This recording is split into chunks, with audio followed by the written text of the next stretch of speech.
শীতকালেই এই শাকটা পাওয়া যায়, আর গরমকালে তেমন একটা পাওয়া যায় না, সেটা হচ্ছে বোত্তা শাক। তো হ্যালো এভরিওয়ান, আসসালামু আলাইকুম। শাক এনে বাজার থেকে বেছে ধুয়ে রান্না করাটা খুবই কষ্টকর, তারপরও খেতে হয়, খাই, কারণ শাকটা আমার খুব ভালো লাগে।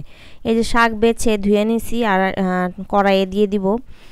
আজকে শেয়ার করতেছি আমি যেভাবে এই শাকটা রান্না করি। আমি দুইভাবে শাকটা রান্না করি, একটা হলো এভাবে বাগার দিয়ে শুধু, আরেকটা আমি রান্না করি মাছ দিয়ে, চিংড়ি মাছ, টাকি মাছ, শিং মাছ, যে কোনো মাছ দিয়ে, শোল মাছ টুকরা, তো এগুলো দিয়ে রান্না করি। আজকে শুধু যেটা আমি রান্না করবো পেঁয়াজ রসুন দিয়ে বাগার দিয়ে, সেটাই আপনাদের সাথে শেয়ার করতেছি। তারপরে চুলায় কড়াই বসিয়ে দিব শাকের, তারপর উপরে দিয়ে দিব পেঁয়াজ, কাঁচামরিচ আর লবণ, সুন্দর মতো সিদ্ধ করতে নিব।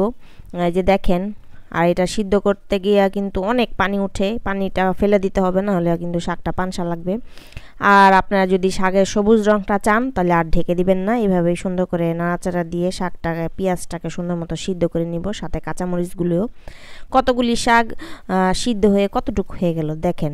তো আমাদের 3-4 জনের পরিবারের এটা হয়ে যাবে আশা করি, কারণ শাকটা আমাদের সবাই খুব পছন্দ করে। আর অল্প অল্প একবেলাই আমরা শাক খাই, রাতের বেলা আমরা কোনো শাক খাই না, হজমের সমস্যা সৃষ্টি হয়। শাক রাতে খাওয়া ঠিকও না, যা যথাসম্ভব রাত্রে শাক না খাওয়াই ভালো।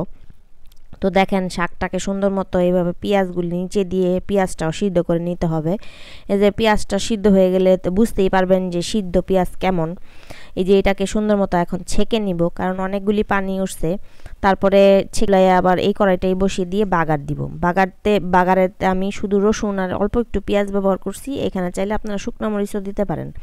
আমাদের ঝাল তেমন একটা পছন্দ না, আর যেহেতু ছোটো মেয়েটা শাক অনেক পছন্দ করে, সেই জন্য আমি মানে শুকনা মরিচটা দিলাম না। আর আমাদের শুকনা মরিচ যে এইবারগুলি আনছে সেগুলো অনেক ঝাল।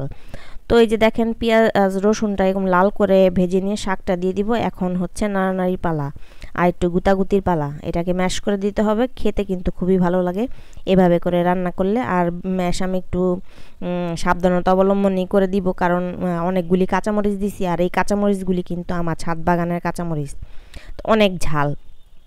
তো গুতাগুতি এই পর্যায়ে দিয়ে দিব হচ্ছে একটু ধনেপাতা, তারপরে আরও সুন্দর করে নেড়ে নিব।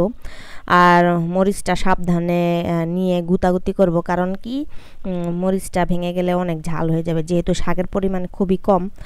তো হয়ে গেল শাক রান্না, খুবই সহজ, মানে একটু ধোয়াধাই বাছা, এটাতে একটু সময় নষ্ট হয়, রান্নাতে তেমন সময় লাগে না।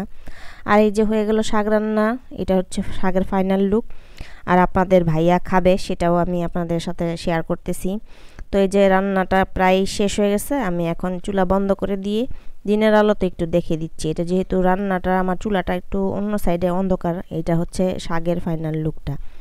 তো এই যে দেখেন আপনাদের ভাইয়া শাকটা এখন নিবে, তার একটু মানে আমি রান্না বান্না করতে করতে তার খিদেই পেয়ে গেছে, তো সে আগেই খেয়ে ফেলছে। তো এই যে দেখেন সুন্দর মতো সে খাচ্ছে। তো ধন্যবাদ সবাইকে ভিডিওটা এতক্ষণ ধৈর্য সহকারে দেখার জন্য। ভালো লাগলে লাইক কমেন্ট শেয়ার করতে ভুলবেন না। ধন্যবাদ।